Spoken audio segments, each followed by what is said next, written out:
Hi, my name's Lance. Thanks for joining me on the mic.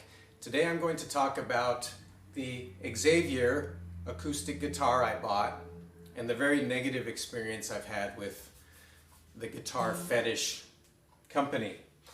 This model is the RTS 450 SCE. Claims to be a solid spruce top, and it appears to be a solid spruce top with bubinga back and sides. And I hadn't heard of these folks until just recently. With the advent of YouTube, you stumble upon more and more videos of guitar brands that you'd never heard of. Perhaps they're direct order only, as I think is the case with the Guitar Fetish and the Xaviere guitars. And I saw some positive things, and then I went and looked at their acoustic models and saw some that looked pretty interesting and reasonably priced. I decided to run the risk. As it turns out though, this particular model was out of stock and they had a blem. Not a used guitar or a defective guitar, but a guitar that was just advertised as having a slight defect in the finish on the back. And it was only $10 less. But still I thought, okay, well, it's on the back and it's minor, and the guitar seemed to be reasonably priced to begin with. Turns out I had to pay shipping, which worked out to be like 40 bucks, but still I was like, okay, the price is pretty good still. Why not? Looks like a nice guitar.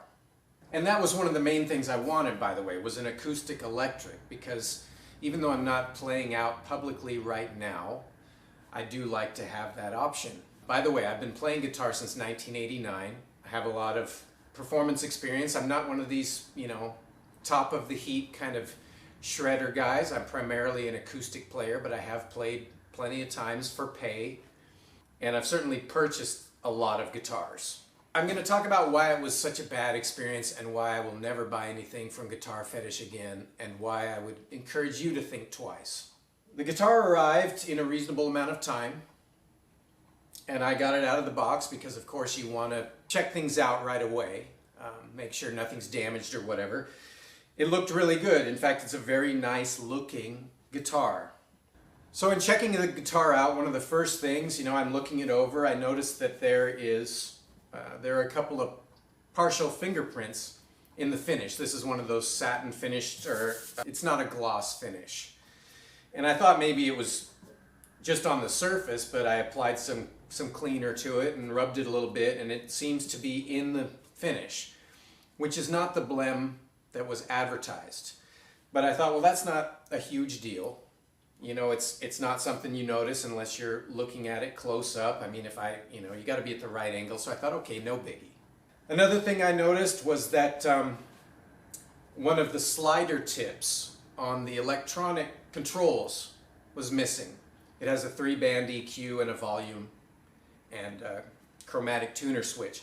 Well, the slider tip for the volume is gone. Now again, is that a huge deal? No, I mean, I can still operate it, and if the volume's the one I'm going to use the most, I can pull one of the tips off of the EQ, which I would presumably use less on the fly anyway. I can swap it out, so I'm not going to complain about that either. It's a relatively small thing. I open it up, there's no battery in it. That was a first. Again, I've ordered plenty of acoustic electric guitars, or bought plenty. I don't recall ever not getting an included battery, even in the cheapest guitars that I've bought. So I went and got my own battery, turned the tuner on. Doesn't seem to be operating correctly. But I thought, well, I don't know what the deal is. Maybe the strings are too loose. But it continues to not operate right. So I thought, okay, well, I want to tune it up and play it. So I grabbed another tuner, got it tuned up, plays nicely, stays in tune. Even though this is a negative experience, I'm not going to lie about the company and say, oh, it didn't play well or anything either. No, the action is good, the tone is good, the intonation is good. As an acoustic only guitar, I was happy with it. It was evening, I set it aside. Next day I thought, all right, I need to check out the electronics too. So I went and plugged it in, and all I get is a bad hum. Made sure to try different batteries, made sure to try different patch cords, checking my connections. This has in it sort of the quick connect thing, so I check those to make sure that it's, you know, connected properly. No good. It's just humming. Nasty hum. When I touch the output jack, it reduces the hum a little bit, but there's no sound either. It's not like hum plus guitar sound. It's just hum. And then when I touch this, maybe a little bit of the guitar sound comes through. So bottom line is the electronics are bad. So I emailed the guy, and he said, you know, oh, it's probably the piezo pickup. And maybe it is. And he said he can ship out another one.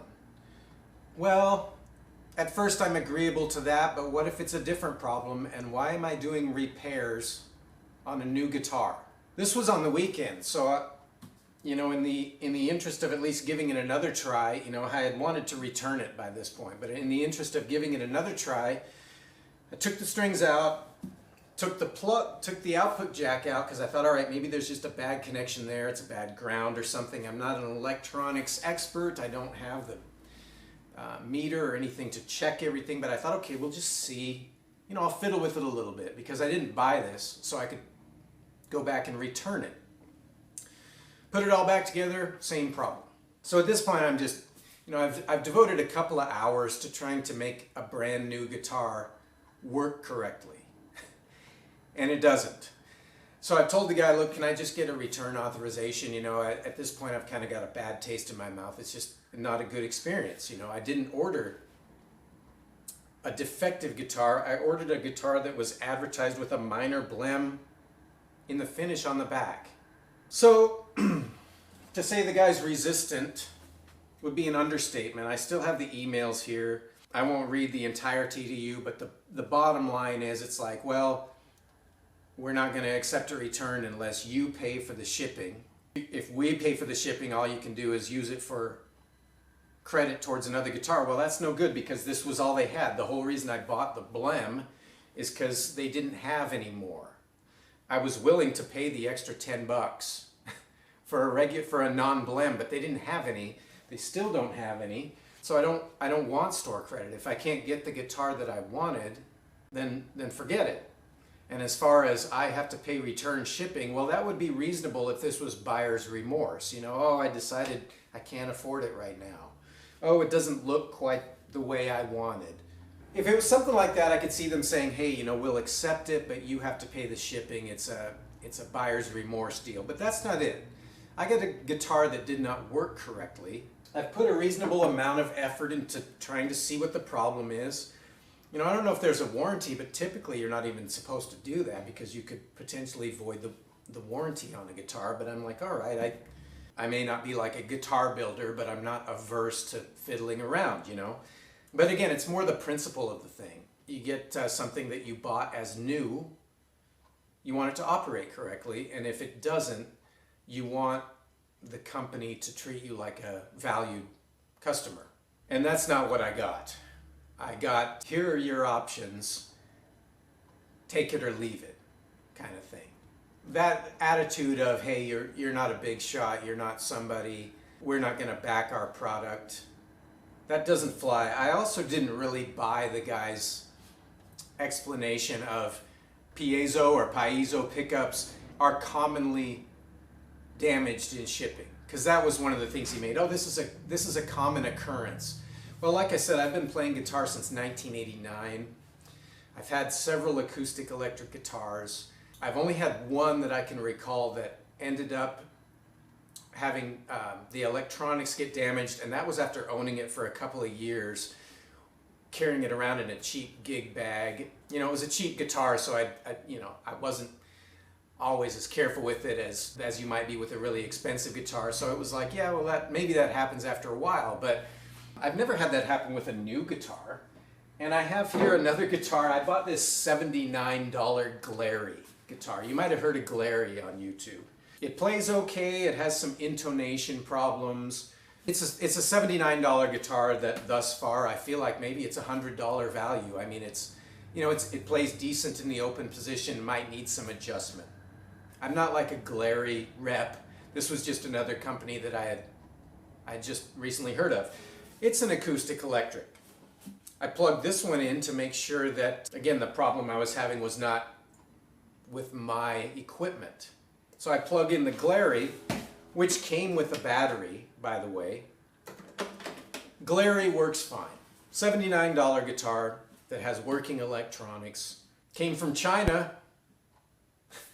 So how common is this? I mean, if you're a guitar player, hey, maybe you can put it in the comments. How many new acoustic electric guitars have you bought that had the pickup damaged? Or how often just taking it from place to place? That's not a frequent occurrence in my experience. So the guy's offering to send me another one. Well, great, but that's more repair work for me. And what if that isn't the problem? He's not offering to send the entire electronics. And if he'd have done that, maybe I would have accepted his offer. Although again, then my time, I like to think, has a certain amount of value. So I've got to take everything apart, put it back together on a brand new guitar. But he wasn't offering everything. He's like, oh, look, sounds like it might be the pickup. I'll send you one of those. But at this point, I was like, I just want a return authorization, you know. It's not been a good experience. I would think that a company would say, hey, we're making someone unhappy, someone who might be a potential buyer in the future, someone who might go on social media and talk about the experience. Let's just keep them happy. But it's like, no, he dug his heels in. Here's what you get.